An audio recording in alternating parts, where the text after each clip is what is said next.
Simhadri Padmamma scene వాళ్ళు వాళ్ళ ఇంటి దగ్గర కూర్చొని అలా దిగులు పడుతూ ఉంటారు. ఇంతలో అక్కడికి ఆనంది వచ్చి, ఏందమ్మా ఏమైంది, ఎందుకు ఇలా ఇంత దిగులుగా ఉన్నారంటే సీను అయితే ఇలా అంటాడు, ఎల్లు అమ్మాని ఎల్లు, నువ్వు ఆలబిడ్డవు కదా, నిన్ను ఏదో పెద్ద దేవత లెక్క బొట్టు పెట్టి దీపం ఇచ్చి నీకేదో పెద్ద ఆస్తిపత్రాలు ఇస్తున్నారు కదా, నువ్వు ఏదో ఆస్తిపత్రాలు తీసుకుంటామని మేము ఎంత కంగారు పడినామో తెలుసా, నువ్వు మా ఆనందివి అమ్మాడివి కాబట్టి నువ్వు ఆస్తిపత్రాలు తీసుకోలేదని చెప్పి సీను అంటూ ఉంటాడు.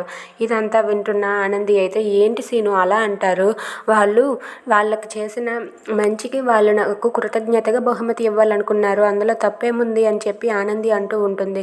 అది విన్న పద్మమ్మ అయితే, నాకు ఇదేమీ నచ్చలేదు బిడ్డ, నువ్వు వాళ్ళకి దగ్గర అవడం నాకు అస్సలు నచ్చలేదు అని చెప్పి అంటూ ఉంటుంది. అది విన్న అమ్మాడి ఇలా అంటూ ఉంటుంది, ఏందమ్మా మీరు ఇలా ఆలోచిస్తున్నారు, నిన్నటి వరకు ఎంత చేసినా వాళ్ళు నీకు ఏమీ అనలేదు, ఏమీ చేయలేదని చెప్పి అన్నావు, ఇప్పుడేమో వాళ్ళు నా మీద కృతజ్ఞత చూపిస్తే ఇలా అంటున్నావు ఏంటమ్మా అని చెప్పి ఆనంది అయితే వాళ్ళ అమ్మ నాన్నని అడుగుతూ ఉంటుంది.